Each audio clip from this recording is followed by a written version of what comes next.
Hi everyone, and welcome to another episode of Creating Comics with me, Prentice Rollins. This is the second of 3 episodes in which I'll be talking about the process of creating a regular page of comics. Not a cover or splash page, just a page involving a series of panels arranged sequentially, showing a progression of action involving dialogue and elapsing time. This is where the comics creator really has to dig into his or her toolbox and draw on a whole battery of skills which are not entirely unlike the skills a filmmaker or cinematographer has to draw on when creating a scene in a movie. I started making my own comics when I was 11 years old, and it actually wasn't comics that got me started. I had a collection like everyone else, but I didn't read them regularly or buy them compulsively like so many of my little friends. And a kid could buy them compulsively at that time in the 1970s because a Marvel or DC comic cost a whopping 25 cents in those days. Now, what got me started was movies, science fiction movies in particular. When I was 6 or 7, I saw the original Planet of the Apes. The final scene floored me and haunts my reverie even to this day. A couple of years back, I had the pleasure of visiting the place where that scene was filmed with my daughter, Point Dume in Malibu, California. When I was 9 or 10, I saw the dystopian classic Soylent Green, which, like Planet of the Apes, starred Charlton Heston. Soylent Green is set in the distant future, 2022 to be precise, and depicts a world crumbling under overpopulation, rampant pollution, dwindling food supplies, and the greenhouse effect, or what we now call global warming. Turns out people knew about and were worrying about global warming 51 years ago in 1973, which is when Soylent Green came out.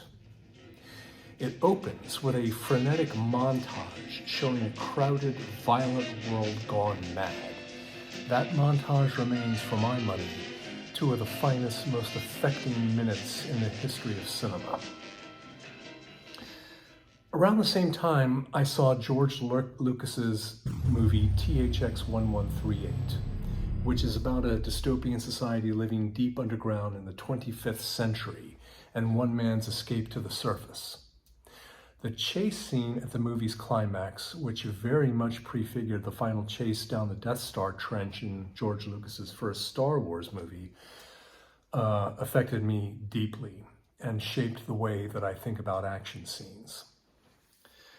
I saw all of those movies on black and white television, after school or on weekends when the local Washington, D.C. channel would run them. 1979 was a big year for me in movies. 2 of my all-time favorites came out that year. Alien, directed by Ridley Scott, directly shaped the way I think of and draw spaceships and creatures. Ripley's frantic escape from the Nostromo at the movie's climax remains one of cinema's all-time high points for me. And Apocalypse Now, Francis Ford Coppola's epic dissection of the disastrous Vietnam War, shaped the way I approach writing comics and structuring scenes. The movie's dreamlike, or better yet nightmarish, opening scene, with its layered and shifting blend of jungle explosions and faces, affected me profoundly. But it was in 1977, when I was 11 years old, that George Lucas's Star Wars came out. Now, it's impossible to overstate the impact that this movie had on kids, especially creative kids at that time. Watching that opening scene, where Princess Leia's ship is being pursued by a monstrous Star Destroyer, was like an out-of-body experience for me. Literally nothing remotely like that had ever been seen on a movie screen before. I had started drawing comics that same year, 1977, but me and a friend of mine immediately got to work on our own Star Wars sequels, each of us trying to outdo the other in terms of the outrageous situations that we could get Luke Skywalker into. And all through my teen years, I continued writing and drawing my own sci-fi comics after school and on weekends in hardbound sketchbooks with pencils and markers. It was a great time for me. Now, there's 2 points that I'm trying to make here. The first is there's a strong connection between comics and film. Both have unique sets of conventions and limitations, but both are forms of sequential storytelling. Both tell stories using carefully composed shots, angles, close-ups, long shots, etc. And both use dialogue, narration, and action to show the passage of time and the development of characters. The second point is, you gotta have a god, or gods. Nobody develops creatively in a vacuum. You gotta find someone or something that speaks directly to your heart and your artistic sensibility, something that you can return to again and again, and develop artistically under the spreading foliage, the influence of that already grown tree. My gods, my influences, were Star Wars, Alien, Apocalypse Now, and Soylent Green. There have been many, many others over the years, but those were definitely the early ones. Now we're going to take a look at 5 pages from my graphic novel, The Resonator, which is part of the book, The Making of a Graphic Novel, which was published in 2006. We'll be seeing the pages from start to finish, from the first 2 thumbnails, then the final pencils, and then the final inks. And bear in mind that when I composed these pages, I was thinking cinematically, big shots, big settings, dramatic lighting, because once again, films were and still are my chief source of inspiration. There's the first thumbnail. It's about 2 inches wide and 4 inches high. On this page, I helped myself to a couple of big close-ups, especially that panel that's very dark. It's a tight choker close-up of the character's eyes. I did that to make him look threatening and dangerous, because he is threatening, the character in the bottom panel. First thumbnail, second thumbnail. In this page, I wanted to establish the sense of really loving intimacy between Bronson, the main character, and the Resonator, which is the cat. So I gave it this pyramidal composition, which kind of makes it denote stability, friendship. On this page, I always like to have a dominant big panel if I can. That's why so many of my pages have that. In the center panel, the big one, the spaceship above is attacking the one below it, and that's why I made it huge and dark and over the other spaceship to make it look dominant and threatening. On this page, in the dominant panel in the center, I wanted to create a huge sense of spatial depth, and that's why I made it kind of a classic 3-stage. You've got Bronson and the Resonator in the foreground, big field in the middle ground, and deep space in the far distance, creating depth. And on this page, I wanted to create a growing sense of intimacy between the 2 characters talking at the top. That's why we start with a medium close-up and then another close-up next with it, which is tighter, and then a real tight choker close-up on the right. And below it, there's this scene of masses of people suddenly making the 2 characters seem anonymous and insignificant. Some months ago, I met this goofball. He's Neil Gibson, the creator, writer, and publisher of Twisted Comics, which includes such titles as the horror comic Twisted Dark and The Theory, a collection of sci-fi stories, each of which has a twist at the end. You can learn more about Twisted Comics here. I love Neil's writing, and we agreed that I would illustrate a 20-page story for Volume 2 of The Theory. The name of the story is From the Moment She First Saw Him, and it's a sci-fi love story. The story has 3 characters, Eric, Emma, and Jackie. Eric and Emma are in love, and at the story's opening, Emma is overjoyed because Eric has proposed marriage and given her an engagement ring.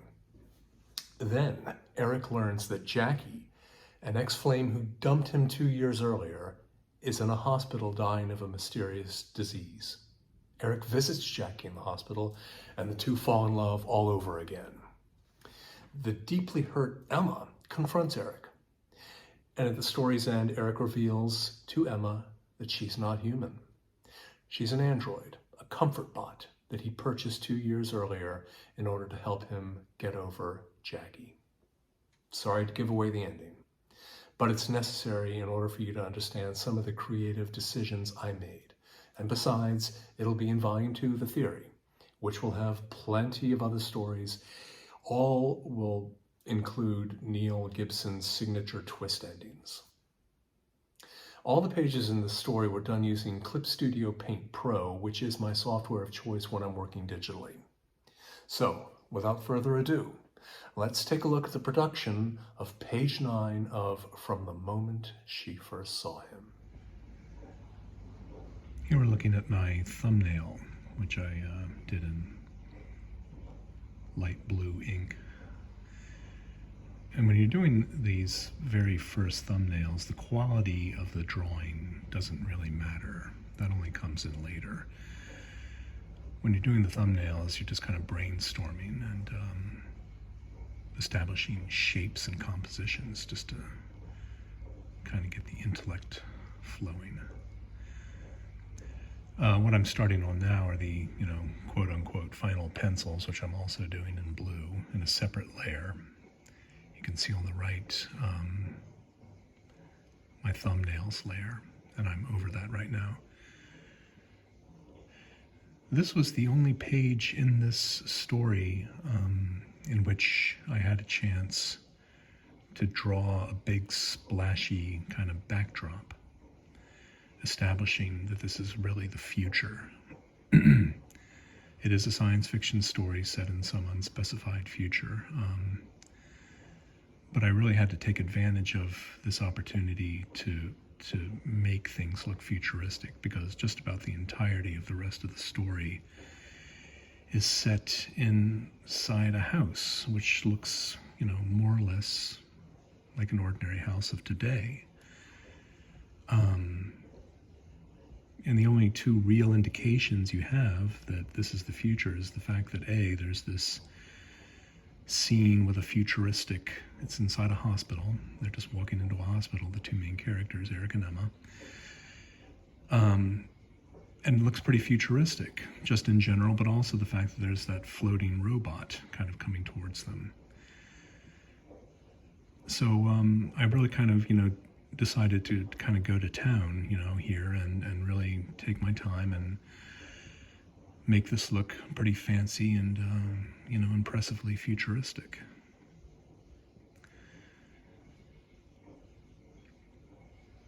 Just kind of adding in the indication of some trees. This is like a big open park back there.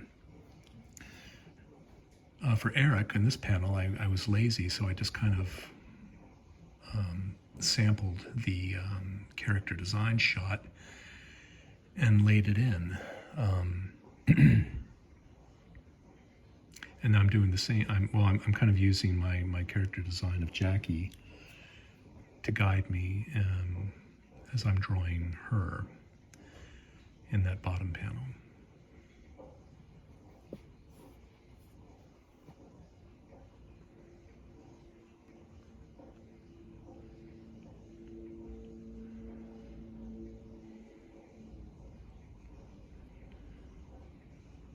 Yeah, you can see I'm moving it a bit closer to help me out there, and it's very important to do those character designs pages before you start on the actual art pages. As I said in another episode, if you don't, you'll find yourself referring back and forth between pages, which is really laborious. And also the look of the characters can drift, they can start to change and morph. I see that all the time in comic books. I've been guilty of it. So I submitted the pencils to Neil. He approved, but he wanted one change. He wanted that character in the upper right added. It's a friend of his or something, and he just wanted, as a treat, to have this guy figure somewhere in the comic book, and this is pretty much the only place this page where that guy could be put. And so I've laid him in there. And now I'm starting on the inks. I've got my own separate ink layer. I'm using the Real G pen. And this is kind of the fun part. I mean, it's all fun, but this one is particularly fun in that the penciling is done and you can just kind of really relax and, have fun inking it.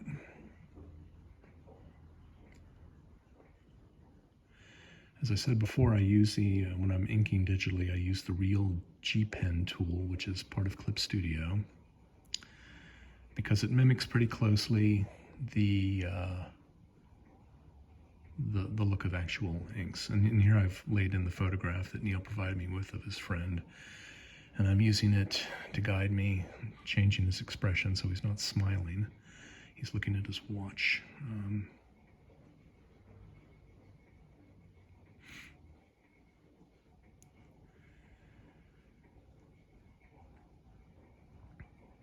It's kind of, interesting and funny the way digital artists are so, preoccupied with mimicking exactly the look and the effects you achieve with real traditional tools. And it's astonishing because so much of digital artwork, digital comics, you can't really tell that it was done digitally if you just see it in a comic book, in a printed comic. But what I kind of want to say is, if you really are that concerned with mimicking the look of traditional tools, you could just try doing it on paper with traditional tools. That way, you'll fool them all, definitely, guaranteed. But there are, of course, many advantages to working digitally. Not least of which is, you can change mistakes quickly and easily. Without having to lay down a ton of white ink. You can share files instantaneously without having to rely on the post or FedEx. All kinds of things like that. The big drawback is, at the end of the day, you don't have any original art. All you have is a data file.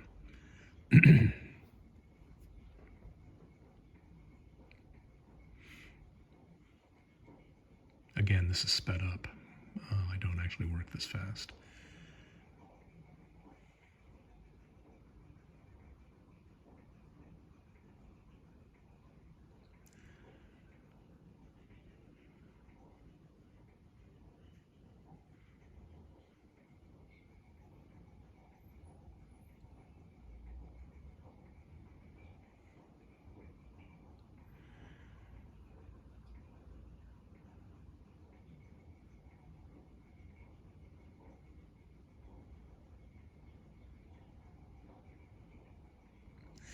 For the hair here, I've started a new layer, and I'm doing the hair of Jackie here on its own layer. That way, I can erase the bits of her ear that are beneath the hair easily without erasing the hair itself. That's what I'm doing right there.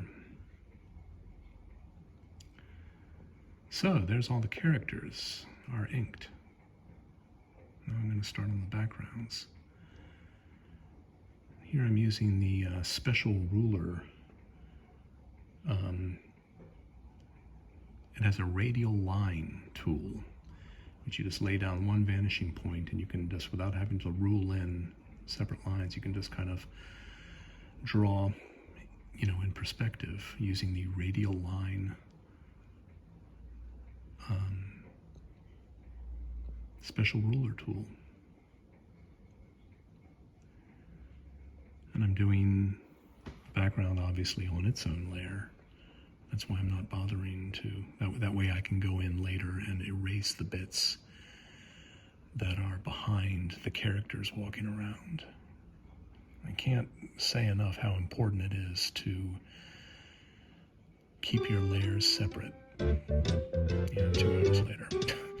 I definitely, as I said, I really wanted to go to town on this, so I lavished some time on this background. And here I'm using the figure ruler tool to, with an oval, to get these perfect oval forms.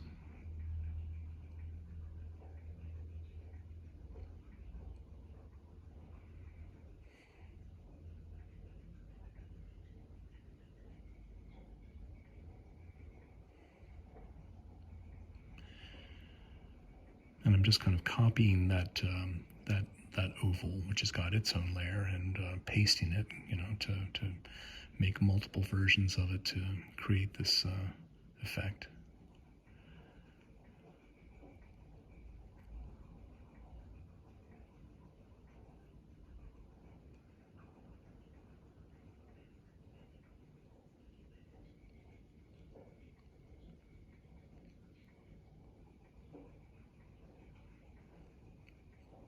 And with the selection tool, you can easily, you can resize objects and elements quickly and easily.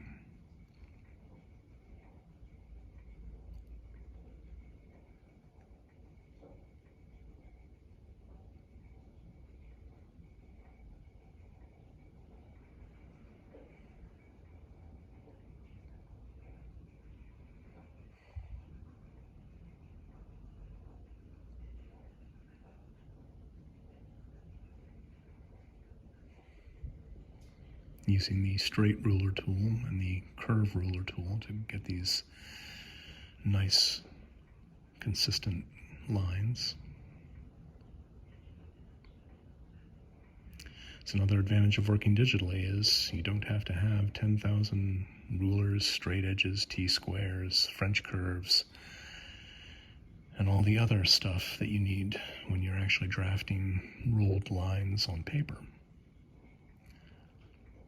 Now I'm erasing the bits of, you can see I've lowered the opacity of the background to make it easily distinguishable, and I'm erasing the bits that are behind this huge hanging sign.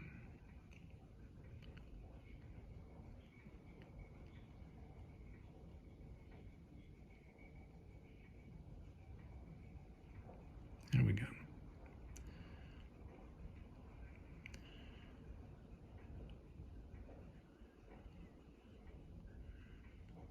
Now I'm using the magic wand tool to select that square there. Now the bucket tool to fill it in with black. And now I'm going to use the lettering feature of Clip Studio to, I've selected Impact Regular as my font.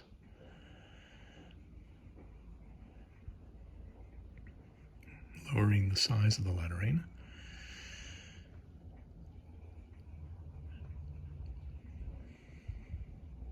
And now I'm actually writing Welcome to Memorial Hospital.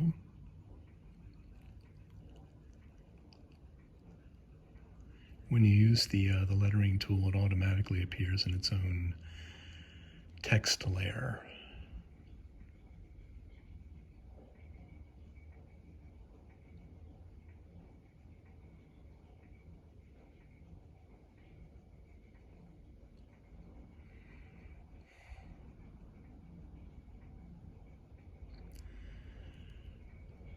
I've just merged that text layer into a regular layer below it to make it an object, and now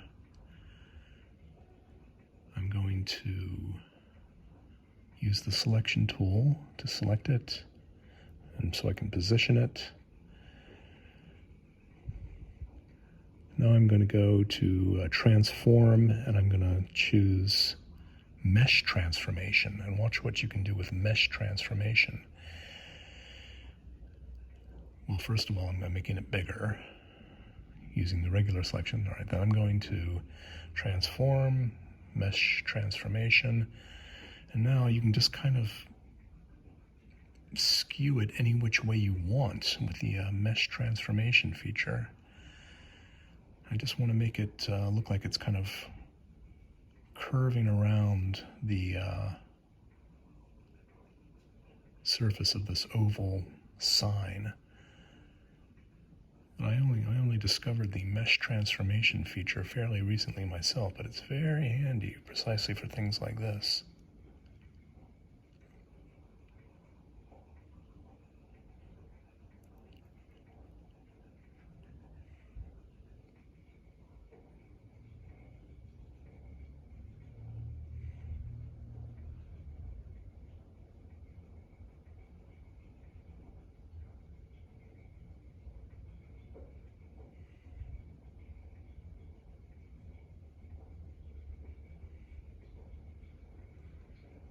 This little segment is in real time, by the way. This is not sped up. This is me actually working.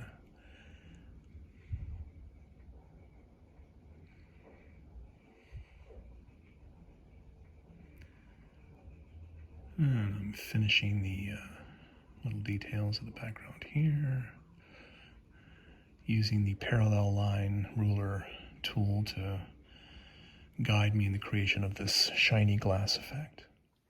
Thanks for watching, everyone. I really hope you enjoyed this episode of Creating Comics and found it useful. If you did, please tell your friends and subscribe to this channel, Icon Media EDU. And you can follow me, Prentice Rollins, on Instagram here. And don't forget to leave any comments or questions in the comments box below. I look forward to hearing from all of you. Bye for now.